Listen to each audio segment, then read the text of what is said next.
The things I've seen is that we should take proposals as a key stage in our marriage process. Doctor, at this moment during the proposal, do I need to involve elders? Because you said, you remember, doctor, you are the one who said that this is mine. Whether she's young or what, she's what? Mine.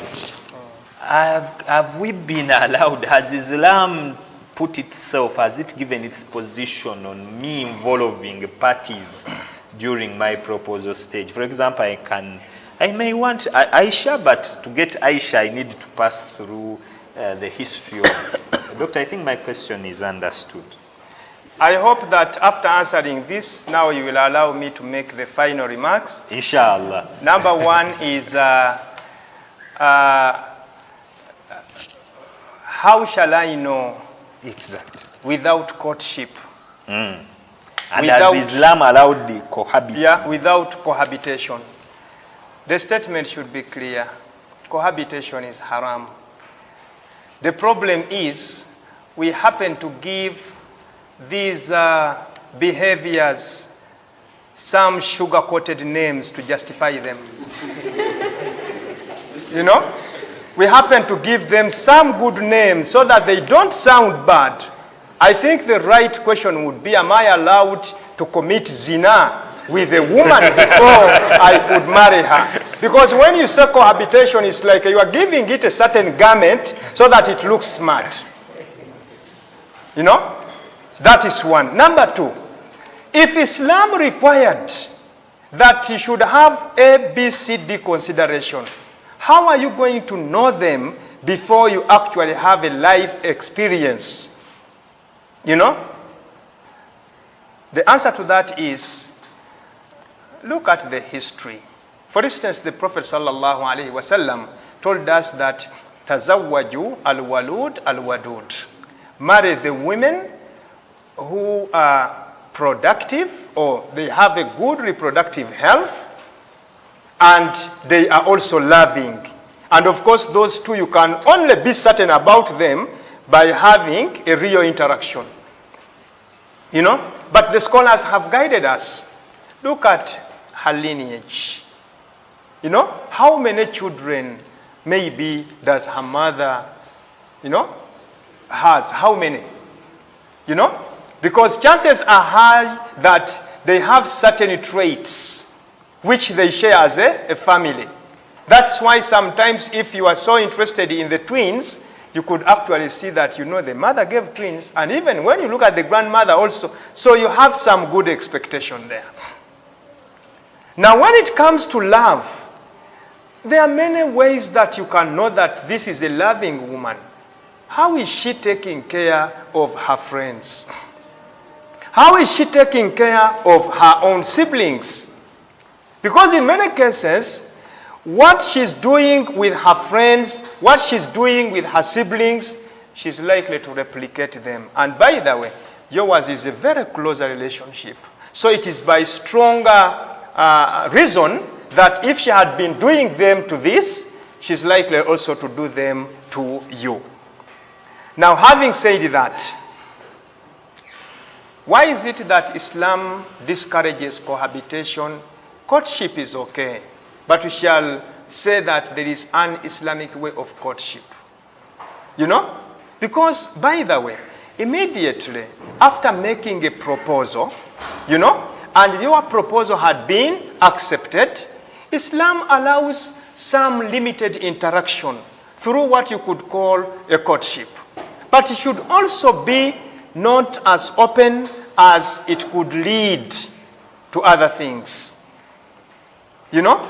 Because during that time, you have certain things that you want to study.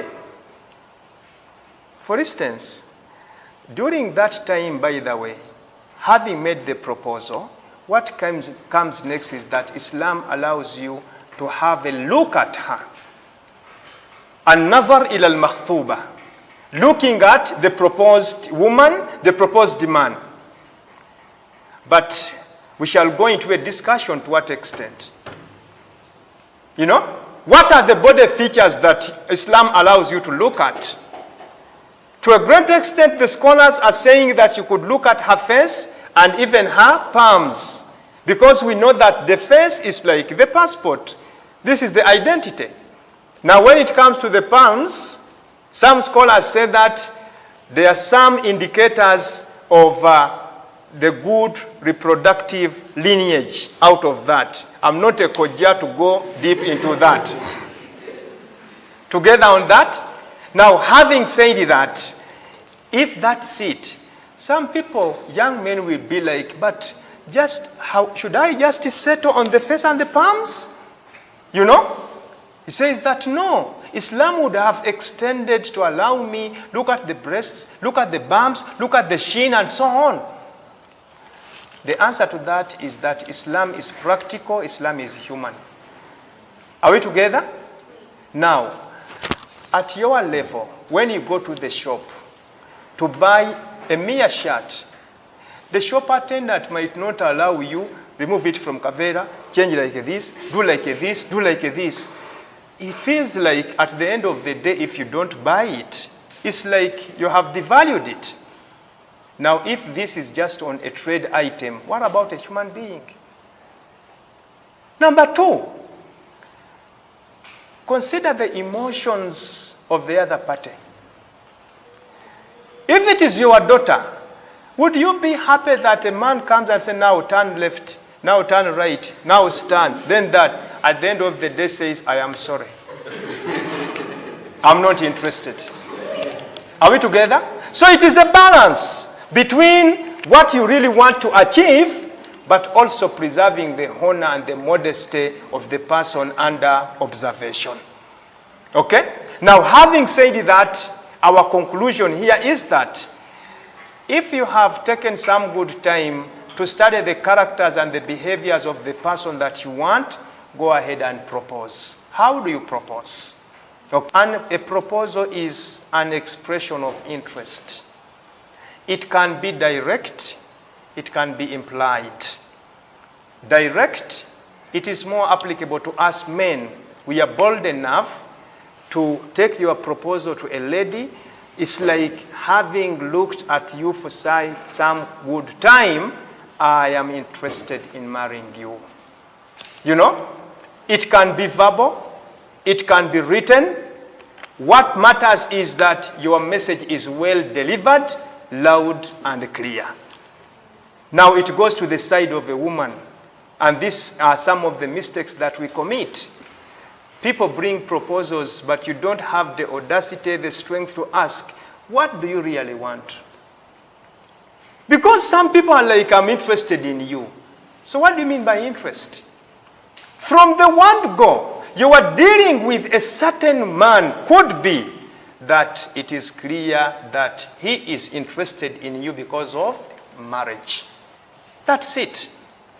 Now, having made that proposal, Islam does not stop you from making some consultations. Because, by the way, your concentration might be on one side, but also there are some people who know her better. Isn't it? For instance, if I want to know more about a certain lady, by the way, the best person who knows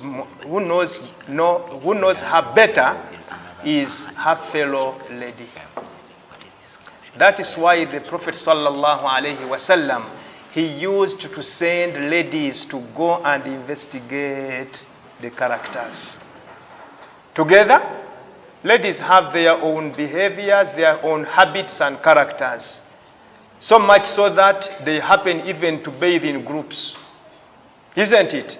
So, she might be having some defects, and she's concealing them. Now, a consultation to a friend could say that, my dear, you might not be aware that she's having such and such a defect, but beware, I know. And by the way, in Islam, that is not taken in a bad faith as long as your heart is clean, because you want what is better. On the side of a lady, take some good time and consult friends before you could actually make a conclusion. Having made the proposal, especially on the side of a woman, and this is my conclusive remark, please never make a decision never make a conclusion on a proposal without involving your parents. I think this is one of the questions that you have. On the side of a man, it is not so much appealing and demanded because I'm taking my own lady, whatever will take place, I'm responsible. But on the side of a woman, it is so important that you don't sacrifice the interest of your parents. It is at this level, before you have the emotional involvement, before you now start putting your parents on a situation like, if you don't accept, I will commit suicide. No. As early as you feel that this person, according to me, is meeting the qualifications, what does it cost you to go to the parent and say, you know, the son of Abdullah has made this proposal. I have seen on several occasions where, by the way, men, they take proposals for consultation to the parents, and the parents say that, my dear, you don't know that family. We know this family according to A, B, C, D. It's better not to go ahead. What does it cost you? My conclusive remark is, your parents know you more. They know you better. They are the ones who raised you. By the way, sometimes your parents can come in and tell you that, my dear, the way how we know your character, you will not afford to go in a polygamous relationship. Isn't it? They have seen you growing. They know how emotional you are, how lazy you are, and polygamy needs competition. And they say, my dear, for your sake, no. Are we together?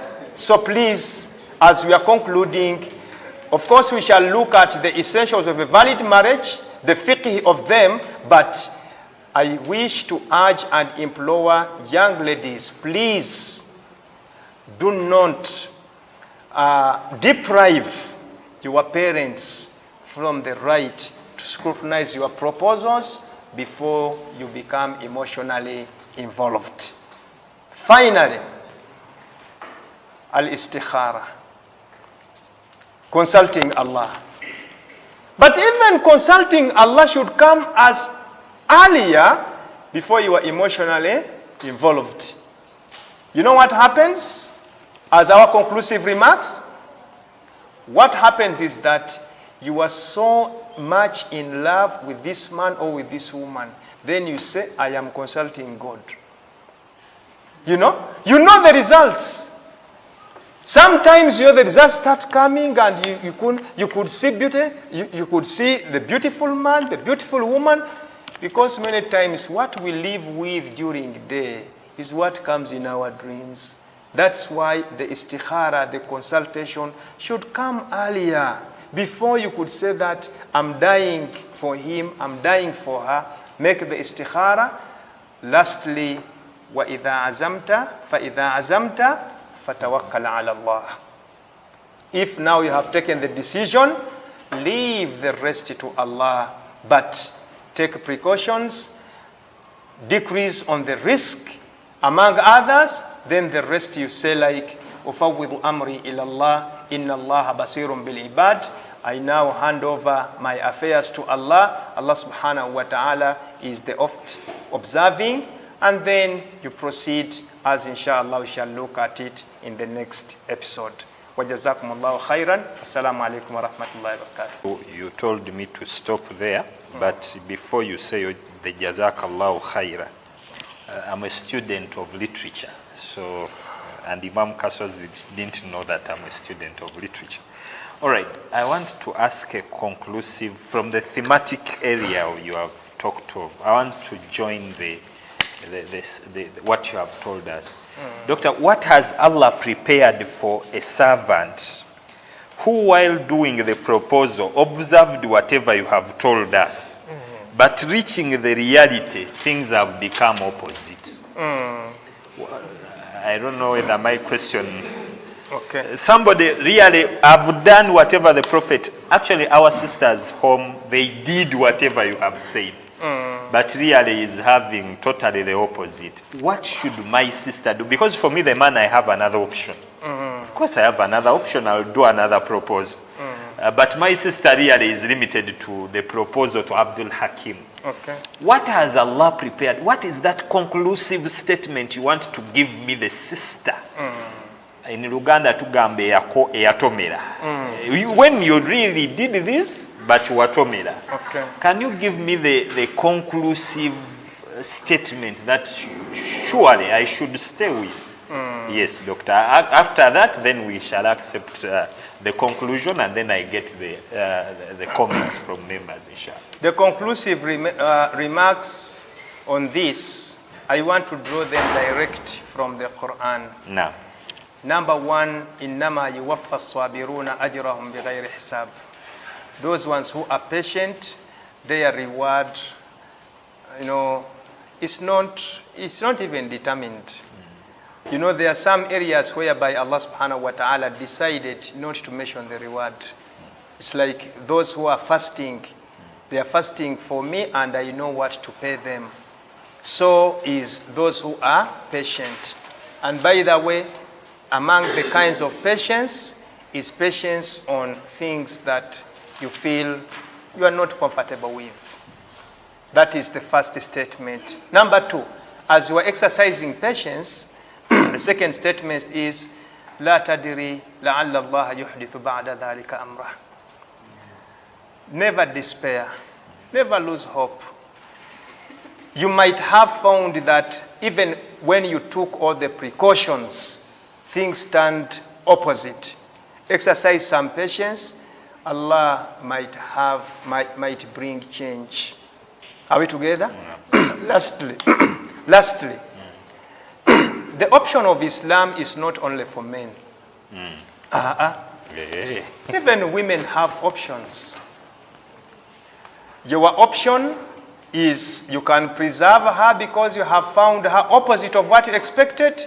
You preserve her and you marry the other on whom you think that is going to meet, but you also don't have a guarantee. Isn't it? That is right. The option that is given to a woman is she can either be patient and tahtasib ajraha ilallah, wait for her reward from Allah subhanahu wa ta'ala. She can as well say that I'm not an angel, I'm not a prophetess, I decide to get out of it. It is also part of her option. That let me leave it and I go for someone I feel comfortable. Why? Patience is only for special people. So if you are not among them, get out of it. Thank you very much. You are welcome. Imam was complaining that I'm asking a lot of questions, yet there were very many students, and I want to remind him that I'm picking these questions from the students. Now, let's have some questions from the physical class and some questions from the audio class. Two things. One, I posted it in the chat room. Chef, can you help us differentiate between courtship and dating? Because many people choose courtship with dating. Number two, you say for a lady, it's very clear. Wali or the parents have some role to play. For the man, you have categorically said, I am the one to take it. And this has become a bigger problem with many our young brother. That when he takes a lady for marriage and they have issues, and the lady complains, oh, some people come to intervene.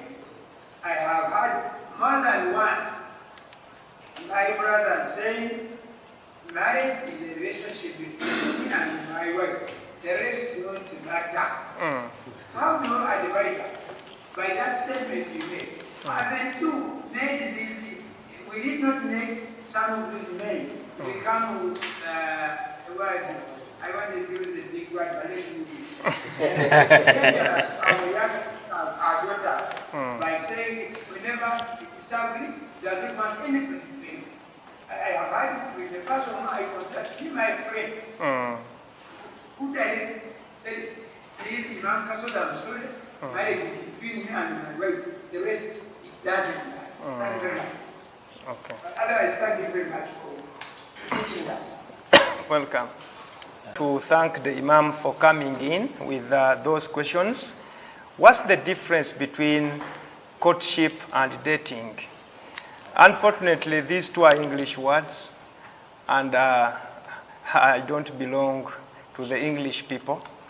But maybe in the way how people practice them, we could see the difference. Dating is more closer, to me, dating is more closer to cohabitation.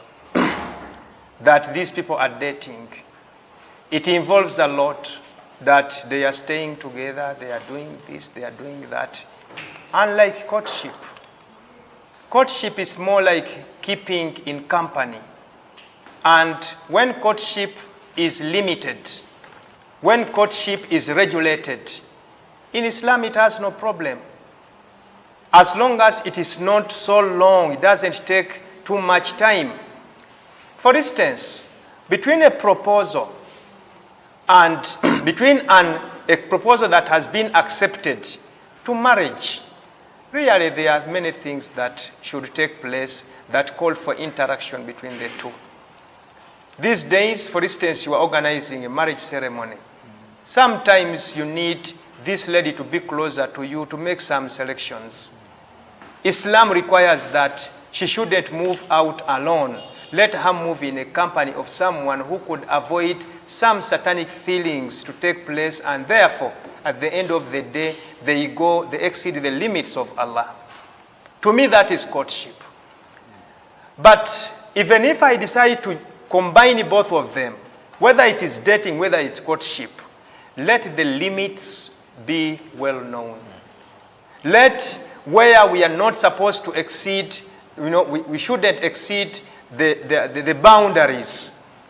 I will not, as I told you, I don't want to go behind the terminologies. They will be misleading.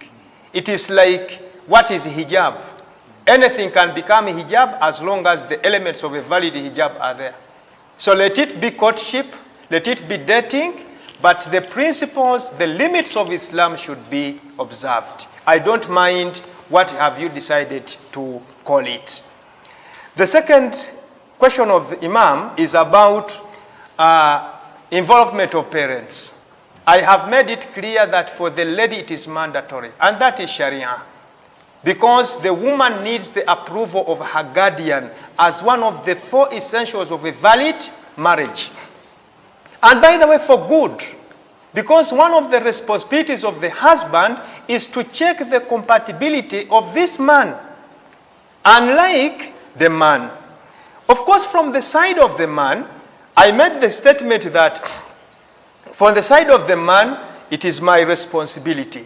So whatever shall go wrong, I'm primarily responsible. Okay? However, how do we reconcile between what Imam has said, and that brings in the fiqh al-waqi, understanding the reality of what is going on.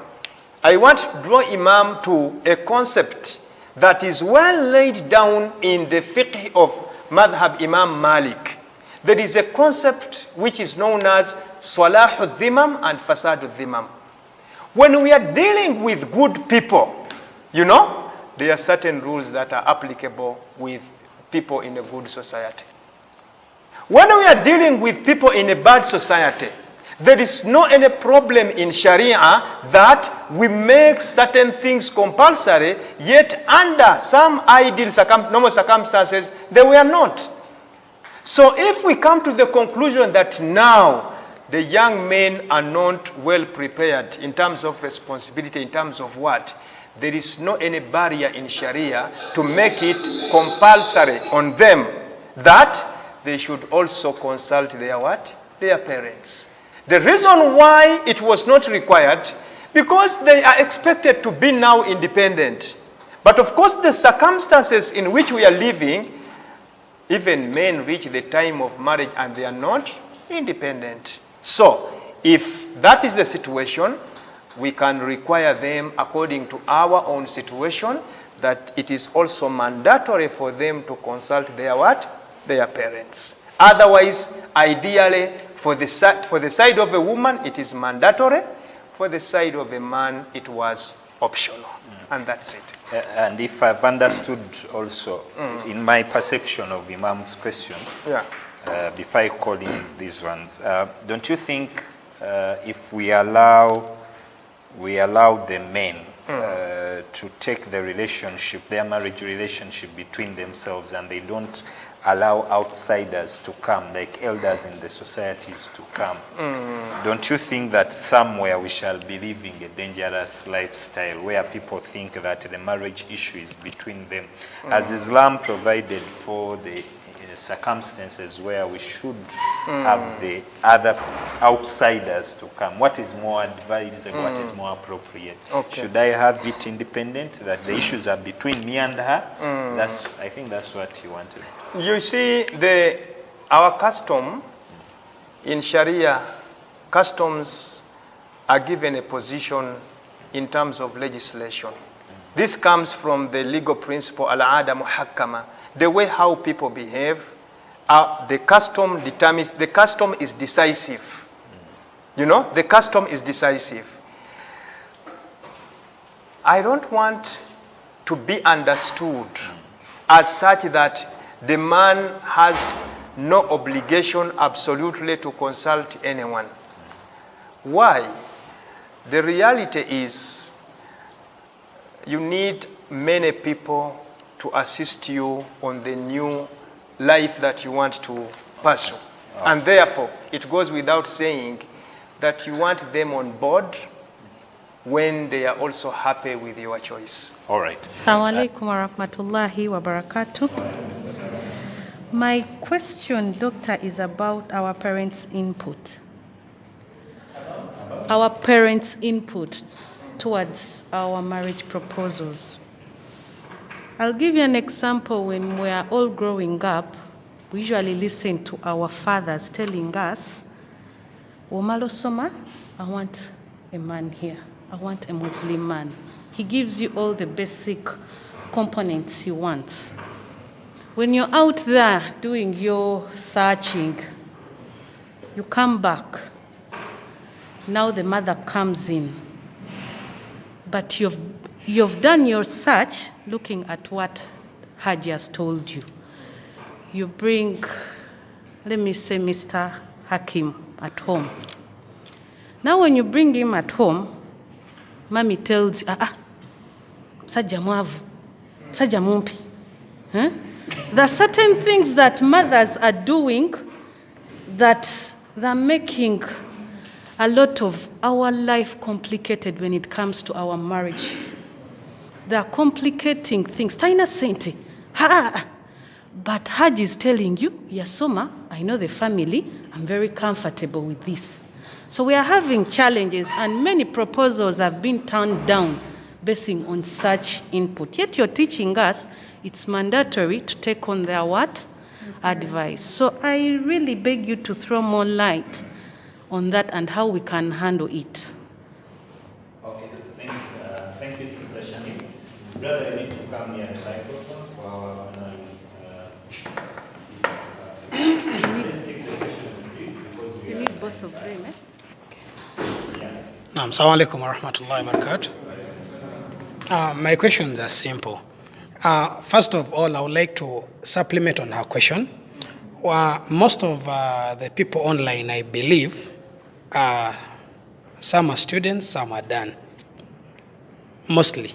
So these students are facing a challenge of parents, of which the girl or a boy meets a girl, they like each other, they do the courtship, and this is leading me to another question. Doctor, what time should the Islamic courtship take? How long should it be? Because we are really exceeding. The girl loves the boy, but the parents are not allowing the girl to go with the boy because they are still studying. So at the end of it all, they are pushed into adultery or zina. So I think I would love to get some more light about that. Then lastly, I think There's another question. It is not a stupid one.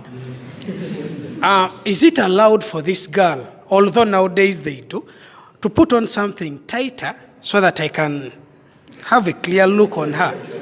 Yes, is it allowed? Because back then, when ladies were putting on through hijab, you wouldn't see what you're really taking. Although nowadays, thank you so much.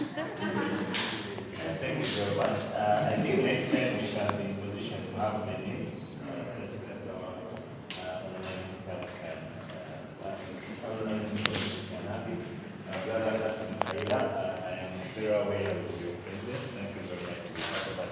Let me have this as the last one from here, because time is not our best color. Yes. Assalamu alaikum wa rahmatullahi wa barakatuh. Thank you very much, Doctor, for the wonderful lecture. My question is on regard to the number of proposals that a person can make at a time. Because you find out that these days, actually it's the reality. A man can propose to you, but when it's just yes, and then goes to another person. So how does Islam say about that? And then what's the remedy to me who has, like, I've just discovered that the man is proposing to a number of people. So what can I do as a lady? And then what Islam say about the number of proposals a man can take at a time? Thank you. Yes, let me take two more. Okay, I can't deny you the chance. Let me have you as the last one. I have two from online, and we close it for Dr. Thank you very much. Doctor, I would like to ask this.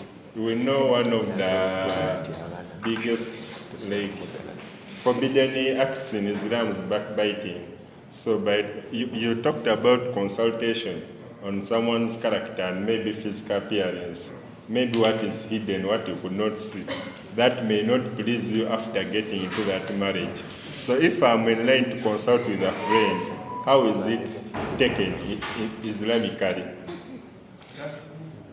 Is that backbiting, or even that person, if she hears about it, how would she feel?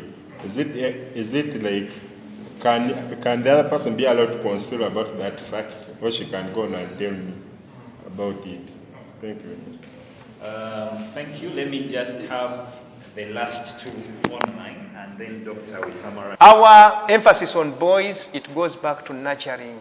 It goes back to the parents, that it is, our lectures might not change them now, but you have an upper hand, you have an obligation to see that all that is coming out. Brother Keke, thank you very much for coming in. Courtship versus dating, how long should it be? It should be management by objective. It should be management by objective. What is, set your clear objective of dating. What do you actually want to know? So as long as you have not yet achieved that objective, you can continue. But in Islam, there is no an exact time within which dating should be completed. But as long as your objective has not yet been achieved. Of course, a short one is not so much good, and also a long one, it can also create problems, but set your objective and try to achieve your objective within the shortest time possible. Finally, is if you have found something bad, the proposal was accepted. As you went to courtship, for instance, as Islam allowed that you could look at how you found something resentful, and you decide to drop the proposal. One, the proposal is a promise to marry. And if you don't honor that promise because of a genuine reason, there is no problem. How much compensation should be given? This is not a commercial enterprise whereby lawyers will come into the general damages and the specific damages. Okay? You have tortured me psychologically. I remember the day that... No.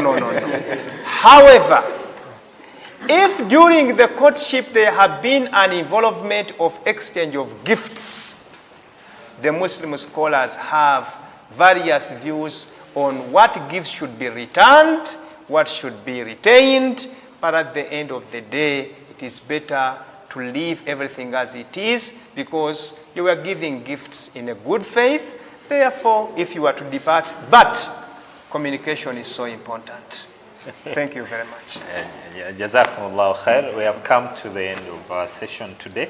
We thank Allah subhanahu wa ta'ala for enabling us go through the session. I'd like to send my apology to the online viewers. Today we have had some hiccups in our online transmission. We promise you, inshallah, next time we shall be on the dot, bi'idhnur Rahman. We are very sorry. However, our online listenership, don't worry, we are going to have our YouTube, inshallah. On our YouTube, you will be in position to get this lecture live streamed. Streamed, and you can also join on our reserved number. Please, you can send your contact such that they link you to the WhatsApp group. The number is 0705 666 520. I think that's 666 210. Yes. 0705 666 210. You can send in and say that they link you on our group. And if you're on our group, you'll be getting the links of our YouTube. And our YouTube is being managed by Al-Hidayah, our brothers from the Al-Hidayah group. Thank you very much. And also the Saluh Islamic Media. They're the ones who are helping us, plus the IU Kampala Campus ICT team. Thank you very much. Why don't we say that till next Tuesday, bi'awnillah. We thank you very much. Subhana rabbika rabbil izzati amma yasifun wa salamun ala al-mursalin. Alhamdulillah rabbil alamin.